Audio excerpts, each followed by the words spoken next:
Hello friends. Now next we will see part 2 of theory of machine. First of all, we will see the definition of machine. What is machine? A machine is a mechanism or number of mechanism which apart from imparting definite motion to the part also transmit and modifies the available mechanical energy into some uh, kind of desired work. Means a machine जो है energy transmit के साथ साथ कुछ useful work भी provide करता है। अब यहाँ पर कुछ एग्जांपल के तौर पर है कि रेसिप्रोकेटिंग कंप्रेशर। तो रेसिप्रोकेटिंग कंप्रेशर का क्या वर्क है कि it converts low pressure energy into high pressure energy for semi. तो कंप्रेशर का क्या काम है कि वो लो प्रेशर एनर्जी को हाई प्रेशर एनर्जी में कन्वर्ट करता है। जैसे कि हमने एयर का प्रेशर बढ़ाना है तो हम कंप्रेशर का यूज़ करते हैं। वो कंप्रेशर क्या करता है, लो प्रेशर एटमॉस्फेरिक प्रेशर से क्या करता है, एयर को लेता है और फिर इसका प्रेशर को बढ़ा के हाई प्रेशर एनर्जी में कन्वर्ट करके उसको कुछ यूजफुल वर्क में कन्वर्ट किया जाता है। उसके बाद नेक्स्ट एग्जांपल है इट इज आईसी इंजन। तो आईसी इंजन जिसके हमें पता है हर एक vehicle, two wheeler, four wheeler सब में लगा जाता है। तो आईसी इंजन का क्या काम रहता है कि it converts chemical energy into mechanical energy. इसमें जो जो ऑयल वगैरह होता है वो इट इज केमिकल एनर्जी होता है, उसको हम क्या करते हैं मैकेनिकल एनर्जी में कन्वर्ट किया जाता है ना। तो इस तरह से ये सब एग्जांपल जो ये मशीन का है। Next is types of relative motion. Okay, first is completely constrained motion.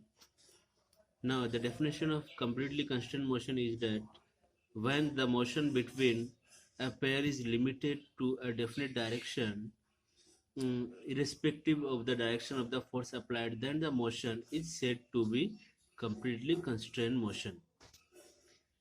यहाँ पर एक एग्जांपल के तौर पर दिया गया है कि स्क्वायर रॉड इन ए स्क्वायर होल। मीन्स इसका मतलब क्या है कि कैसे भी फोर्स अप्लाई हो, मगर ये क्या है, ये जो स्क्वायर रोड है, ये जो होल है, ये स्क्वायर टाइप का एक होल है, इसमें जो स्क्वायर रोड जो जाएगा वो सिर्फ क्या रेसिप्रोकेटिंग आगे पीछे ही मोशन कर सकता है। उसके अलावा ना ही ये रोटेट कर सकता है, ना ये ट्विस्ट हो सकता है, ना ही ये बेंड हो सकता है। बस इसका मोशन एक ही रहेगा कि टू एंड फ्रो, मीन्स आगे पीछे यहाँ पर ये होल के आगे पीछे ही मोशन ये कर सकता है। तो ये बोला गया है कि इरिस्पेक्टिव ऑफ द फोर्स, यानी कि फोर्स कैसा भी रहे मगर उसका मोशन एक डिफरेंट डायरेक्शन में रहेगा, तो ऐसे मोशन को बोलेंगे constant motion. Okay, next type is incompletely constant motion, या इसको बोलते हैं अनकंस्टेंट मोशन भी बोलते हैं। ओके, ये फिक्स नहीं होता है।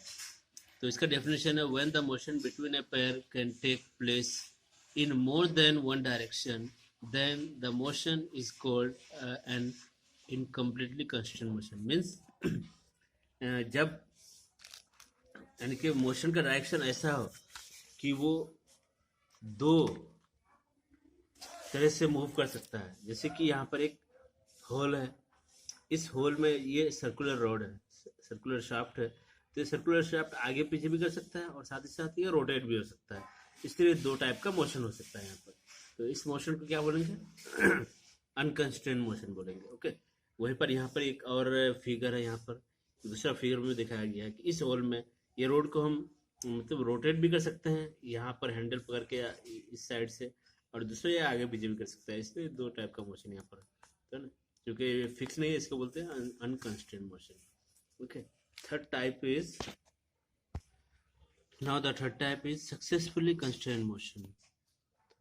Successfully constrained motion is defined as when the motion between the elements forming a pair is such that the constrained motion is not completed by itself but by some other means,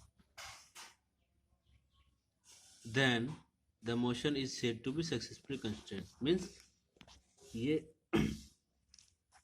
इसका direction, motion का जो direction है वो एक ही है, सिर्फ ये ऊपर नीचे ही कर सकता है। बट ये क्या है कि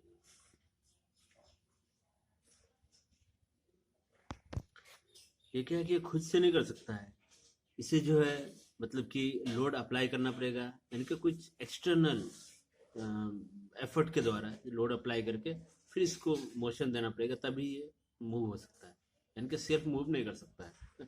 इसके लिए इसको बोलते हैं एक्सटर्नल फोर्स अप्लाई करके इसको हम, या फिर एफर्ट की मदद से, क्योंकि बाहरी कुछ एफर्ट की मदद से ये फुट स्टेप बेयरिंग है, ये जो कि इसका एग्जाम्पल है।